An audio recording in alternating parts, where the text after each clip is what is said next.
감사합니다. 제가 지난주에 어떤 책을 봤죠? 에스라서를 봤죠. 에스라서. 에스라의 직분? 직분은 뭐였습니까?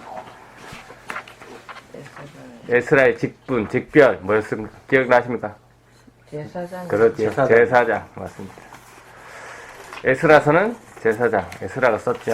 그리고 지난주에 제가 말씀드리기에는 느헤미야서도 원래는 에스라서와 한 권이다 라고 말씀을 드렸는데요. 그게 가장 많이 이야기하는 주류의 의견이고요. 반대 의견도 있습니다. 에스라서는 에스라서의 저자와 느헤미야의 저자가 다르다라고 이야기하는 사람도 있습니다. 자, 에스라서는 이스라엘 백성들이 남유다 백성들이 포로로 갔다가 이제 복귀를 몇 번 하죠, 총? 여러 번 얘기했기 때문에 물어봅니다. 몇 번? 3번 하죠, 3번. 총 3번 기한합니다. 첫 번째는 스룹바벨 해서 뭘 지었다 했죠? 가장 먼저 돌아와서 해야 되는 건 성전. 네, 성전을 건축했죠. 그 다음에 두 번째, 에스라가 와서 뭘 했습니까? 영적인 부흥. 네, 영적인 부흥을 했다라고 말씀드렸죠.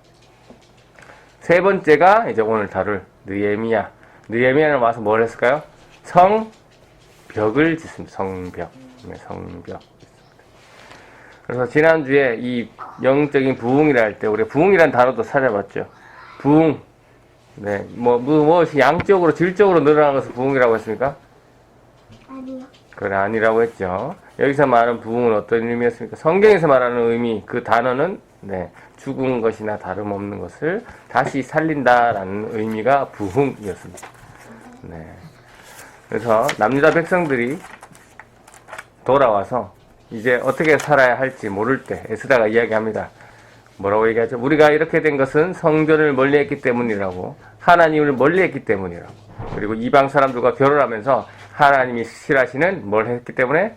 우상 숭배를 했기 때문에 이런 일들이 일어났다라는 그 말씀에 이스라엘 백성들은 가슴을 치며 통곡하며 회개했고, 그래서 그렇게 죽은 것이나 다름없던 영적인 이스라엘 상태를 다시금 살리는, 다시금 일어나는 그런 부흥이 일어났다라는 것.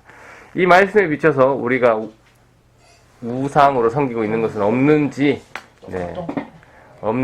우리가 다시 한번 확인하는 그러한 시간, 지난 시간이었습니다.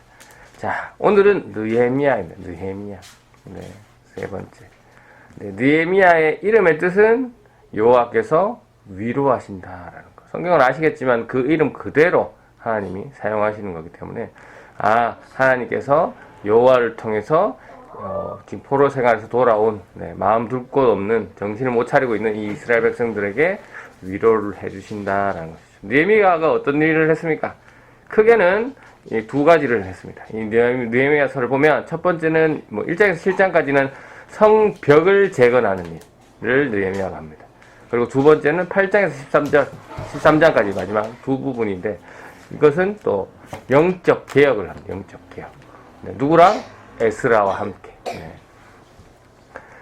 그래서 근데 여기 앞에 성벽을 재건하는 일, 1에서 7장까지 내용인데, 여기에 내용을 어떤 식으로 썼냐면 1인칭으로 썼습니다. 1인칭.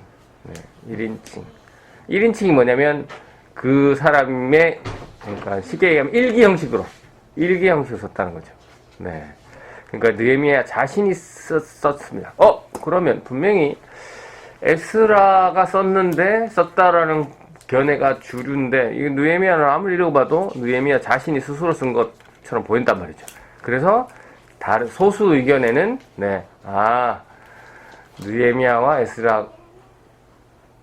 에스라서가 같이 에스라가 쓴 게 아닐 수도 있겠구나라는 의견도 들어가 있긴 합니다. 이 부분 때문에 1인칭으로 썼다는 부분 때문에. 그러나 주류는 에스라와 느헤미야는 원래 한 권이었다라는 게 주류이긴 합니다. 자, 느헤미야가 이 성벽을 52일 동안 재건하거든요. 돌아와서 52일 동안 재건하는데, 이때 어떤 일이 일어나냐? 책을 미리 한번 읽어하셨는지 모르겠지만, 이게 어마어마합니다. 외적으로, 내적으로 여러 가지 어려움이 있는데, 외적인 걸 말씀드리면, 특별히 3명의 나쁜 이들이, 모반, 위협, 협박, 조롱, 심리적, 정신적 압박, 뇌물거래, 음모, 술수, 사기 저하, 유혹하기도 하고, 비난하기도 하고, 거짓 소문도 하고, 속임수를 펼쳐서 온갖 가진 방법을 동원해가지고 이 성벽 보수를 방해하는. 그 다음에 내적으로도 여러 가지 분열과 어려움이 있는 그러한 모습이 있는데요. 그 어려운 것을 이 느헤미야가 견디고 지켜내고 있는데 이때 리더십 있는 느헤미야의 모습도 있지만 이 느헤미야가 어떻게 이 어려움을 이겨냈는지 한번 제가 오늘 본문 말씀 다시 한번 읽어보겠습니다. 느헤미야 4장 9절 말씀 한번 읽어볼까요? 느헤미야 4장 9절. 느헤미야가 이 어려움을 너무나 힘들고 자신의 목숨이 위험한 이러한 상황, 원한 비난과 유혹, 모함, 인간으로서 받지 못할 이런 일들을 당하면서까지 견뎌낼 수 있는 한번 4장 9절 한번 읽어보겠습니다. 시작. 그래서 우리는 하나님께 기도드렸습니다. 또한 경비병을 세워 밤낮으로 지키게 했습니다. 크게 두 가지, 느헤미야가 어려움을 이기는 방법 두 가지입니다. 기도하고요. 또 뭡니까? 맞습니다. 경비를 밤낮으로 세워서 지키게 하는 것. 그러니까 하나님께 먼저 기도하는 거고, 두 번째가 현실적으로 자기가 할 수 있는 일을 한 거죠. 현실적인 대안을 한 겁니다. 맞죠? 하나님께 기도하는 것은 무엇을 의미합니까? 저는 하나님을 의지합니다. 하나님을 신뢰합니다. 라는 표현이죠. 그리고 두 번째, 경비를 세우는 것은 뭡니까? 현실적 대안으로, 인간으로서 내가 할 수 있는 일에 최선을 다한다라는 표현이 되겠습니다. 몇 번 말씀드릴 수 있지만, 저는 이런 기도관을 가지고 있습니다. 기도만 해서는 안 된다. 그리고 기도가 빠져서도 안 된다. 맞습니다. 우리 교회를 예를 들면 우리가 이제 개척교회잖아요. 당연히 개척교회는 재정적인 어려움이 있단 말이에요. 목사님마다 다르겠지만 저는 이런 기도관을 가지고 있기 때문에 당연히 개척교회라서 재정적인 어려움이 있을 거기 때문에 저는 기도만 하지 않고 일도 한단 말이죠. 그런 겁니다. 물론 전적으로 하나님께 의지하는 목사님들도 계시지만 그거는 그분들의 주장이고 의견이고 저는 이러한 기도관을 가지고 있기 때문에 움직입니다. 제가 가진 목표는 레포츠교회죠. 레포츠교회. 맞습니다. 영적인 것만 아니라 육적으로도 우리 교회가 이 성도들을 관리해줬으면 하는 그런 목표가 있죠. 당연히 어렸을 때부터 이 부분을 가지고 기도를 했습니다. 아주 어렸을 때부터. 하지만 기도만 해서는 안 된다. 그래서 먼저는 기도를 해야 됩니다. 왜? 하나님이 허락하셔야지만 되는 문제이기 때문에 기도는 당연히 해야 되고 꾸준히 해야 되고 계속 해야 됩니다. 하지만 하나님이 그 일에 대해서 움직일 수 있도록 제가 최선을 다해야 된다는 것이 방법을 찾았어요. 만약에 아직 그 부분에 대해서 기도한 부분에 대해서 안 됐다라고 하면 한 두 가지 생각할 수 있습니다. 먼저는 아직 하나님의 때가 안 됐던가, 맞죠? 하나님 때가 아직 안 됐던가, 아니면 안 된 것이 하나님 뜻이든가 하는 것입니다. 여러분은 어떻습니까? 여러분의 기도들 하잖아요. 여러분들의 기도 제목들이 있습니다. 기도만 하고 계십니까? 아니면 여러분은 최선을 다해서 그 기도에 대해서 움직이고 계신지 행동하고 있는지 묻고 싶습니다. 정말 우리 하나님은 모든 것을 하실 수 있는 분이라고 믿으십니까? 아멘입니다. 그렇다면 당연히 여러분의 기도 제목들 하나님께서는 100% 당연히 하실 수 있는 분이죠. 못해줘서 안 해주시는 분이 아니라는 겁니다. 100% 다 하실 수 있는 분이 안 해주고 계시다는 것은 무엇입니까?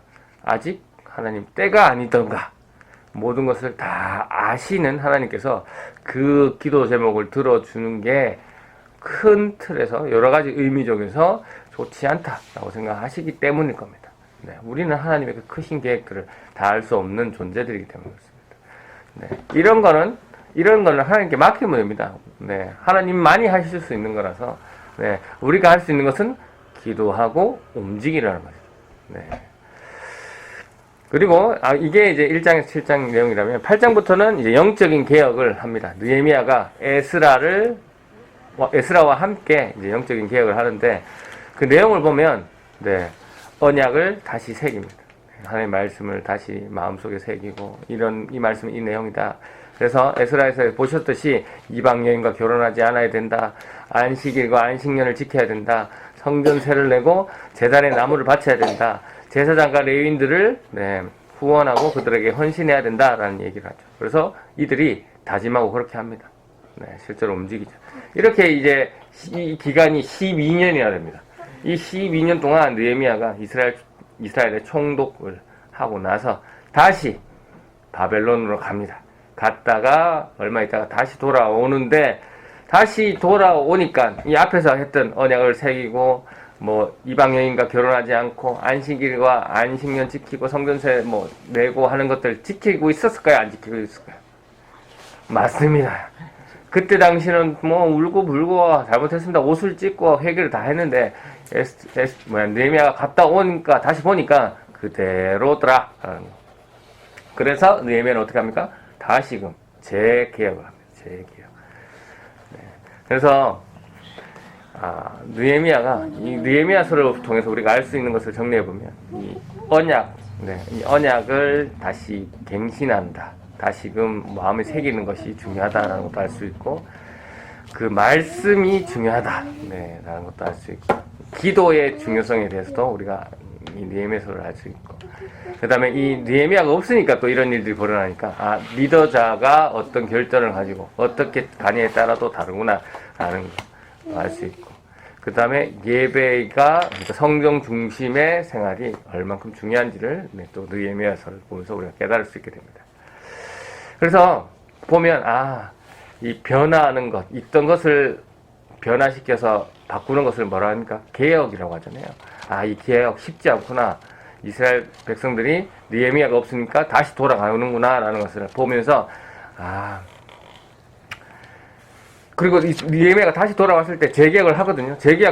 재개혁을 하는데 이 재개혁 성공하느냐? 물론 성공합니다. 그러나 13장을 보면 13장 마지막 장인데요. 13장에 보면 어떻게 아름답게 이제 이스라엘 백성들이 재개혁에 성공해서 하나님을 잘 먹고 하나님께 잘 섬기고 앞에 있던 약속들을 다 지키며 사느냐? 또 그게 아니라고 되어 있습니다. 네. 재개혁까지 했으나 영적인 개혁이 그렇게 성공되지 않음을 그렇게 기록되어 있거든요. 그래서 느헤미야가 이스라엘 백성들이 하나님 앞에서 온전히 순종할 그 날이 될 수 있게 기도하는 그런 모습으로 느헤미야가 마무리되고 있는데요. 이 하나님의 말씀이 온전히 순종할 수 있는 날이 달라고 하는 것, 메시아가 오는 날이 되겠죠. 메시아가 오는 날. 예수 그리스도가 오심으로 하나님이 그 약속했던 그 온전한 그 말씀들이 온전히 순종할 수 있는, 완전히 성취될 수 있는 그런 것을 예수 그리스도 통해서 이루어진다는 거죠. 느헤미야는 이 페르시아 왕국에서 무엇을 하던 자였냐면 왕의 술잔을 들던 아주 높은 고고위 간부였습니다. 고고위 간부. 따지고 보면 자신이 먹고 사는 건 자기 생에 평생 아무 어려움 없이 문제 없이 자신의 대대손손 잘 먹고 잘 살 수 있었어요. 하지만 그러한 것을 내려놓고 자신이 고향을 다시 세우는 일에 자기가 높은 관직을 내려놓고 이 예루살렘으로 가겠다라고 사실 밑으로 직분을 내려서까지 와서 이 일을 한 거거든요. 이 성벽을 찐 거거든요. 이 성전을 지키기 위해서는 성벽이 필요한 거죠. 성전은 하나님의 임재를 상징하는 것이죠. 우리가 에스라 할 때 봤지만 성전은 하나님의 임재를 상징하는 곳이고 그 하나님의 임재, 하나님이 함께 하신다라는 것을 지키기 위한 것은 바로 성벽이라는 거죠. 그 성벽은 영적으로 하나님의 은혜를 얘기합니다. 하나님의 은혜. 다른 말로 그 하나님의 성전, 하나님의 임재를 지키기 위해서는 하나님의 은혜가 필요하고 그 성전을 온전히 하기 위해서는 그 은혜를 뭐라고 또 말할 수 있냐면 하나님의 말씀이라고 볼 수 있습니다. 그래서 우리가 그 하나님의 임재를 상징하는 그 성전을 지키기 위해서는 하나님의 말씀과 은혜가 있어야 그 성전을 튼실하게 할 수 있다라는 거. 오늘날 성전은 누구라고요? 예수 그리스도를 믿는 저희잖아요. 네, 건물이 아니잖아요. 그럼 그 건물이 아닌 우리 예수를 믿는 우리 자신을 세우기 위해서는 뭐가 필요합니까? 성벽. 성벽이 뭐였다고요? 말씀이 필요하다라는 겁니다. 그래서 말씀이 바르게 서 있어야 내 안에 성전을 온전히 하나님 임재를 온전히 느낄 수 있다는 것이죠. 그래서 하나님 말씀을 바르게 이해하고 그 잘못된 교리를 이제 수정하고 하나님 말씀하셨던 그 뜻을 찾아서 그렇게 움직이는 것, 그것이 두 글자로 개혁이라고 합니다. 개혁. 네. 개혁이라는 것은 다른 게 아니죠. 하나님의 말씀으로 돌아가는 것이다. 네. 그래서 우리가 처음에는 카톨릭과 한 가족이었잖아요. 그런데 우리는 개혁을 통해서, 그걸 뭐라 합니까? 종교개혁이라 하잖아요. 종교개혁을 통해서 분리 나온 이유가 뭡니까? 말씀은, 원래 말씀은 그렇지 않은데, 그 말씀을, 잘못 해석해서, 삶이 부패하고, 타락하고, 변질되어 버린, 하나님 말씀을 잘못 해석해버린, 그것을 탈피하기 위해서, 다시, 하나님의 원래 뜻으로 회복하고자 하는 그 개혁을 우리는 종교개혁이라 부르고, 우리는 그렇게 해서 개신교가 따로 나왔습니다. 그리고 또 더 말씀드리면, 느헤미야가 이 성벽을 재건할 때, 앞에서 쭉 말씀드렸듯이 정말 어려움이 많았거든요.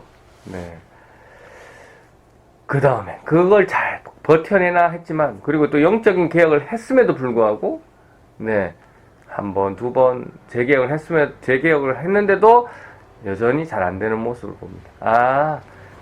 사람을 변화시키는 것은 그만큼 어렵구나. 쉽게 하는 게 되는 것이 아니구나.